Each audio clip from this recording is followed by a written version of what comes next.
Good morning everyone. मैं Vikram sir आप लोगों का स्वागत करता हूं मेरे YouTube channel knowledge with Vikram sir में।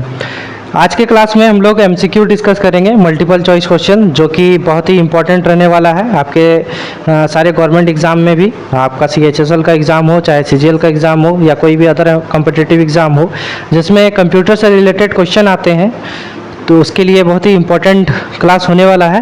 तो आप लोग ये क्लास को अटेंड करें, और कोई भी प्रॉब्लम हो, कोई भी कन्फ्यूजन हो, तो आप लोग कमेंट बॉक्स में ज़रूर कमेंट करके बताएं मुझे। तो चलिए आज का पहला क्वेश्चन हम लोग डिस्कस करते हैं। और मैं बताना चाहूँगा इससे पहले कि बहुत सारे टॉपिक इम्पॉर्टेंट जो भी आपको पढ़ना चाहिए वो मेरे आपका जो YouTube चैनल है मेरा, उसमें आप जाइए प्लेलिस्ट में, और कंप्यूटर क्लास करके एक चैनल मिलेगा या प्लेलिस्ट मिलेगा। प्लेलिस्ट में जाके आप वहाँ से पढ़ सकते हैं सारा टॉपिक। साथ ही आपको एक कंप्यूटर एमसीक्यू करके मिलेगा प्लेलिस्ट, आप वहाँ से जाके डायरेक्ट मल्टीपल चॉइस क्वेश्चन जो है उसको भी देख सकते हैं। तो चलिए आज का क्वेश्चन स्टार्ट करते हैं हम लोग। आज का पहला क्वेश्चन है, what was the first mechanical calculator developed by Blaise Pascal called. पहला मैकेनिकल कैलकुलेटर जो डेवलप किया गया था, ब्लेज पास्कल ने डेवलप किया था। इसके बारे में मैंने इससे पहले का क्लास जो है आप अगर देखिएगा तो आपको पता होगा, और अगर आप देखे होंगे तो, कि जो मैकेनिकल कैलकुलेटर है उसे ब्लेज पास्कल ने डेवलप किया था। तो उसका नाम क्या रखा था? तो उसका नाम जो है उसी के नाम पे था। तो हम लोग, आपका यहाँ पे 4 ऑप्शन है। पहला है एबेकस, दूसरा है पास्कलाइन, तीसरा है एनालिटिक इंजन, और चौथा है एनिएक। तो इसका नाम जो था ब्लेज पास्कल, तो उस नाम से ही रिलेटेड वो नाम रखा था, जो कि आपको यहाँ पे दिख रहा होगा, पास्कलाइन। ठीक है, तो पास्कलाइन हम लोगों का आंसर हो जाएगा इस क्वेश्चन का आंसर, कि what was the first mechanical calculator developed by Blaise Pascal. तो ब्लेज पास्कल जो मैकेनिकल कैलकुलेटर डेवलप किया था उसका नाम क्या था? पास्कलाइन था। ठीक है, तो क्वेश्चन नंबर 1 का आंसर ऑप्शन नंबर बी हो जाएगा। नेक्स्ट क्वेश्चन आप देख पा रहे होंगे कंप्यूटर स्क्रीन में कि which computer is considered the first electronic general purpose computer. ऐसा कौन सा कंप्यूटर था जिसका यूज किया गया था, या जो first electronic general purpose computer था। ठीक है, तो हम लोग ऑप्शन देखते हैं। पहला ऑप्शन है यूनिवेक, दूसरा है IBM PC, और तीसरा है एनिएक। ठीक है, तो अगर मेरा क्लास आप लोग अटेंड किए होंगे तो आप लोगों को पता है कि पहला जो इलेक्ट्रॉनिक जनरल पर्पस कंप्यूटर था उसका नाम एनिएक था। तो हम लोगों का क्वेश्चन नंबर 2 का आंसर ऑप्शन नंबर सी हो जाएगा। ठीक है, हम लोग आगे देखते हैं, आगे का क्वेश्चन डिस्कस करते हैं। और आपको स्क्रीन में दिख रहा होगा कि what is the main function of the central processing unit, जिसको हम लोग CPU बोलते हैं। CPU का फुल फॉर्म क्या होता है? Central processing unit. तो मेन फंक्शन क्या है CPU का? तो ऑप्शन नंबर ए क्या बता रहा है? To store data permanently data को स्टोर कौन करता है? तो हम लोग को पता है कि जो रोम होता है वो क्या करता है? डाटा को परमानेंटली स्टोर करता है। To manage the power supply, क्या पावर सप्लाई को ये मैनेज करता है? बिल्कुल भी नहीं।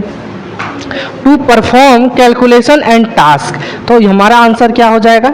ऑप्शन नंबर सी, क्योंकि ये कैलकुलेशन का काम करती है और जो भी टास्क होता है उसको देखती है, उसको मैनेज करती है। तो कंप्यूटर का फंक्शन जो है आपका क्या है कि कैलकुलेशन परफॉर्म करना और टास्क को मैनेज करना। तो हम लोगों का क्वेश्चन नंबर 3 का आंसर क्या हो जाएगा कि to perform calculation and task. ये सारा क्वेश्चन का आंसर आप इजी वे में दे सकते हैं। अगर आप मेरे क्लास का सारा आप वीडियो अगर देख लेंगे तो आपको सारा कॉन्सेप्ट क्लियर हो जाएगा और आपको अच्छे से समझ में आ जाएगा, और आप लोग खुद जवाब भी दे पाएंगे। ठीक है, तो हम लोग क्वेश्चन नंबर 4 डिस्कस करते हैं, जो कि आपको दिख रहा होगा स्क्रीन में। आप नोट डाउन करते चले कि विच component of a computer is responsible for temporary data storage. आखिर टेम्पोररी डाटा स्टोर कौन करती है? तो मैंने बहुत बार बताया है कि जो टेम्पोररी डाटा स्टोर करती है वो रैम करती है, जिसे हम लोग रैंडम एक्सेस मेमोरी बोलते हैं। ठीक है, तो रैम का फुल फॉर्म क्या होता है? रैंडम एक्सेस मेमोरी, जो कि वोलेटाइल मेमोरी होती है और क्या करती है? टेम्पोररी डाटा स्टोर करती है। तो आपको समझ में आ गया होगा कि क्वेश्चन नंबर 4 का आंसर ऑप्शन नंबर सी हो जाएगा। हम लोग आगे बढ़ते हैं और क्वेश्चन नंबर 5 देखते हैं।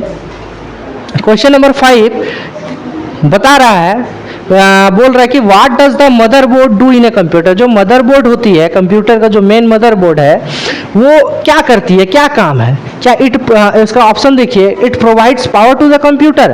क्या कंप्यूटर को पावर प्रोवाइड करती है। It connects all components of the computer. या कंपोनेंट्स मतलब कंप्यूटर में जितने भी कंपोनेंट्स है क्या उसको कनेक्ट करती है, जैसे कीबोर्ड, माउस या अदर कोई भी पेरिफेरल डिवाइस मुझे कनेक्ट करना हो तो वो किसके थ्रू करते हैं। ये चीज़ मैंने बिल्कुल भी डिस्कस किया हुआ है कि कोई भी पेरिफेरल डिवाइस हो या आपका कोई भी कंप्यूटर का कंपोनेंट हो, वो कनेक्ट सब लोग मदरबोर्ड में ही करते हैं, तो मदरबोर्ड के जरिए ही करते हैं। तो आप लोगों का आंसर ऑप्शन नंबर बी हो जाएगा। ठीक है। इट स्टोर्स डेटा परमानेंटली, मैंने अभी भी डिस्कस किया कि जो डाटा स्टोर परमानेंटली करती है वो क्या होती है, रैम होती है। ठीक है। It keeps the component cool. Cool कौन रखता है कंपोनेंट, जो कंप्यूटर का कंपोनेंट होता है उसका कूल कौन रखता है, तो फैन रखता है, कूलिंग सिस्टम रखती है। तो ये भी आंसर नहीं होगा, तो आपका आंसर क्या हो जाएगा, ऑप्शन नंबर बी। तो आपको यहाँ तक समझ में आ गया होगा। तो हम लोग नेक्स्ट क्वेश्चन डिस्कस करते हैं। आपको दिख रहा होगा क्वेश्चन नंबर 6। अगर नहीं दिख रहा है तो मैं थोड़ा जूम कर देता हूँ, अब आपको अच्छी तरीके से दिखाई दे रही होगी। देखिए क्वेश्चन नंबर 6 बोल रहा है कि which device is use to convert physical document into digital format. यानी वैसा डिवाइस जो फिजिकल डॉक्यूमेंट को डिजिटल डॉक्यूमेंट में कन्वर्ट करे, वैसे डिवाइस को क्या बोलते हैं। तो मैंने पहले भी डिस्कस किया हुआ है, उसे क्या बोलते हैं, स्कैनर बोलते हैं। ठीक है। कीबोर्ड कैसा डिवाइस है, इनपुट है या आउटपुट है। माउस कैसा डिवाइस है, स्कैनर कैसा डिवाइस है, और माइक्रोफोन कैसा डिवाइस है। तो इनपुट और आउटपुट का जो मैंने क्लास लिया है उसमें सारा चीज़ बता दिया हूँ कि इनपुट डिवाइस किसे बोलते हैं, आउटपुट डिवाइस किसे बोलते हैं। आप लोग कमेंट में जरूर बताएं कि माइक्रोफोन कैसा डिवाइस है, इनपुट है या आउटपुट। माउस कैसा डिवाइस है, आप कमेंट में बताएं। कीबोर्ड भी कैसा डिवाइस है, आप लोग कमेंट में बताइएगा। ठीक है। तो हम लोग नेक्स्ट क्वेश्चन की ओर बढ़ते हैं और क्वेश्चन नंबर 7 डिस्कस करते हैं। आपको क्वेश्चन नंबर 7 दिख रहा होगा कि what is the primary function of A monitor in a computer system. यानी हम लोग के कंप्यूटर में जो मॉनिटर का क्या प्राइमरी फंक्शन होता है, क्या काम होता है, तो वो क्या करती है, वो डिस्प्ले करती है। क्या डिस्प्ले करती है, जो विजुअल आउटपुट होता है, जो भी हम लोग काम करते हैं, वीडियो प्ले करते हैं, वो किसके जरिए दिखता है हम लोगों को, वो मॉनिटर के जरिए दिखता है। तो 7 नंबर का आंसर क्या हो जाएगा, C number. To produce sound, sound कौन प्रोड्यूस करती है, स्पीकर करती है। टू इनपुट डेटा, हम लोग इनपुट डेटा किससे देते हैं, कीबोर्ड के जरिए देते हैं। ठीक है। To print documents, document print कौन करता है, प्रिंटर करता है। तो बिल्कुल भी आपको ऑप्शन के साथ भी समझ में आ रहा होगा कि इसका आंसर क्या हो जाएगा। ठीक है।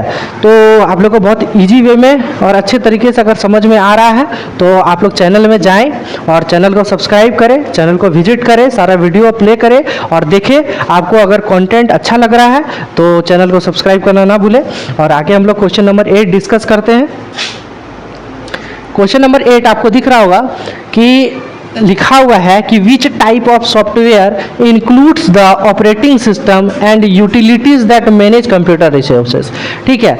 वैसा कौन सा सॉफ्टवेयर है जो ऑपरेटिंग सिस्टम जिसके अंतर्गत आता है, जिसके अंतर्गत ऑपरेटिंग सिस्टम आता है और जितनी भी कंप्यूटर की रिसोर्सेज हैं या जितनी भी यूटिलिटीज है उसको मैनेज कौन करता है। क्या वो एप्लीकेशन सॉफ्टवेयर करती है, बिल्कुल भी नहीं। क्या वो प्रोग्रामिंग सॉफ्टवेयर करती है, बिल्कुल भी नहीं। तो करती कौन है, सिस्टम सॉफ्टवेयर करती है। यानी क्वेश्चन नंबर 8 का आपका आंसर हो जाएगा सिस्टम सॉफ्टवेयर। ठीक है। तो ये भी समझ में आ गई होगी आप लोगों को। हम लोग आगे बढ़ते हैं और क्वेश्चन नंबर 9 डिस्कस करते हैं। क्वेश्चन नंबर 9 देखिए, what type of software is Microsoft office classified.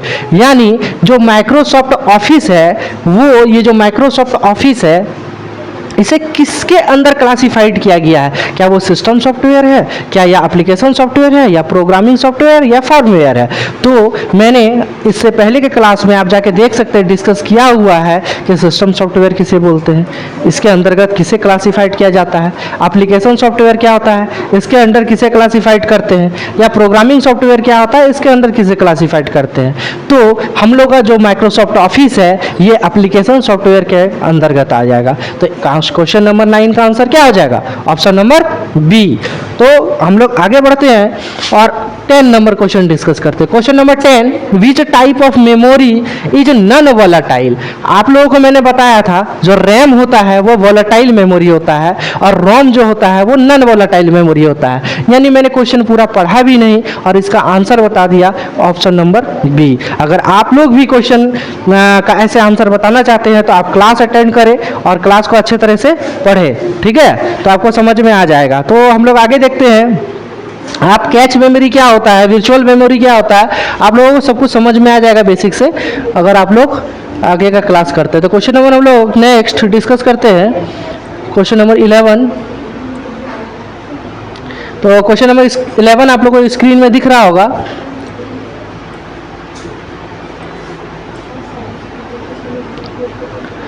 Question है, what is the purpose of cache memory in a computer? आखिर कैच मेमोरी का क्या पर्पस होता है कंप्यूटर में, वो डिस्कस करना है। तो क्वेश्चन नंबर आपका 11 का ऑप्शन आप लोगों को दिख रहा होगा अच्छे तरीके से। पहला है कि to store data temporary while the computer is on. जब कंप्यूटर ऑन रहती है तो क्या वो, एक मिनट, देखिए, to store data temporarily while the computer is, जो कंप्यूटर में टेम्पोररी डेटा स्टोर होती है, जो कंप्यूटर जब हम लोग ऑन करते हैं तो क्या वो काम करती है कैच मेमोरी? बिल्कुल भी नहीं।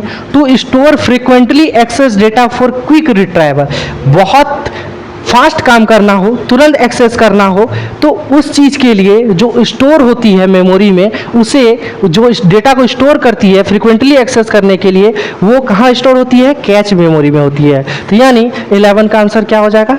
B number. To store permanent instruction for booting, ये बिल्कुल भी नहीं होगा। D number, to extend the capacity of RAM, ये भी नहीं होगा। तो हम लोग का आंसर क्या हो गया? B number. अब हम लोग देखते हैं कि how many bytes are there in a kilobyte. तो एक किलोबाइट, जो किलोबाइट में तुम्हारा किलोबाइट जो है, how many bytes are there in kilobyte, तो केबी, एक केबी बराबर कितना हो जाएगा वो हम लोग को देखना है। क्या 1000 हो जाएगा या 1024 हो जाएगा या 100 हो जाएगा या 10 हो जाएगा? तो मैंने केबी, एमबी, जीबी सारा कुछ डिस्कस किया हुआ है, टीबी भी डिस्कस किया हुआ है। आप लोग जाके क्लास में देखिए, मैंने सारा प्रूफिक्स भी आप लोगों को बोला हुआ है कि बताऊंगा, जैसे centi, milli, micro, nano, pico, femto, atto, deci, deca, hecto, kilo, mega, सारा मैं डिस्कस करूंगा। बट अभी यहाँ का आंसर देखते हैं कि 1 किलोबाइट बराबर आपका 1024 होता है, ठीक है? तो 1024 आंसर हो जाएगा इसका, option number B. Question number 13 बढ़ते हैं हम लोग और 13 नंबर डिस्कस करते हैं। Which storage unit is the largest? ये 4 ऑप्शन है, मेगाबाइट, गीगाबाइट, टेराबाइट और पीटाबाइट। ये सब में सबसे बड़ा लार्जेस्ट स्टोरेज यूनिट कौन सा है? तो आपको बताया था मैंने कि जो पेटाबाइट होता है वो टेराबाइट से भी बड़ा होता है, और ये जो टेराबाइट होता है वो गीगाबाइट से बड़ा होता है, और ये जो गीगाबाइट है ये मेगाबाइट से बड़ा होता है। तो इसके रिगार्डिंग मैंने सारा चीज़ डिस्कस किया हुआ है क्लास में, आप क्लास में जाके देखिए। इसका आंसर हो जाएगा पेटाबाइट। आप कमेंट बॉक्स में बताएं कि 1 MB बराबर कितना किलोबाइट होता है, आप 1 गीगाबाइट बराबर कितना MB होता है, ये कमेंट बॉक्स में लिखिए। 1 टेराबाइट बराबर कितना गीगाबाइट होता है, आप कमेंट बॉक्स में जरूर बताएं। तो हम लोग आगे बढ़ते हैं और क्वेश्चन नंबर 14 डिस्कस करते हैं।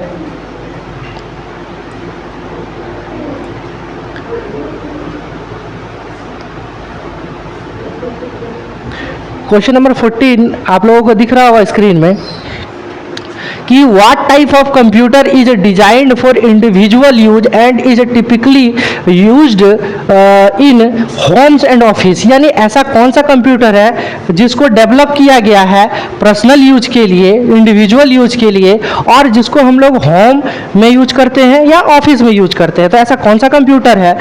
क्या मेन फ्रेम कंप्यूटर है? बिल्कुल भी नहीं। मेन फ्रेम कंप्यूटर का यूज होता है और बड़े ऑर्गेनाइजेशन में होता है। सुपर कंप्यूटर का यूज घर में करते हैं? बिल्कुल भी नहीं करते हैं। तो जो घर में यूज करते हैं उस कंप्यूटर को हम लोग क्या बोलते हैं?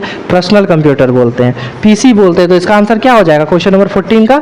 आपका ऑप्शन नंबर सी। तो हम लोग आगे बढ़ते हैं और क्वेश्चन नंबर 15 डिस्कस करते हैं। 15 नंबर का क्वेश्चन आप देखिए, आपको दिख रहा होगा स्क्रीन में कि which type of computer is non for providing service and managing network resources. ये सब में ऐसा कौन सा कंप्यूटर है जो नेटवर्क रिसोर्स को मैनेज करती है। तो नेटवर्क रिसोर्स को मैनेज करने वालों को हम लोग सर्वर बोलते हैं। मैंने क्लास में डिस्कस किया है, तो इसका आप आंसर सी टिक कीजिएगा। तो आपका आंसर क्या हो जाएगा? सी। क्वेश्चन नंबर 16 जो आपका लास्ट क्वेश्चन है, आप लोग देखिए स्क्रीन में कि विच character encoding standard is primary used on IBM mainframe.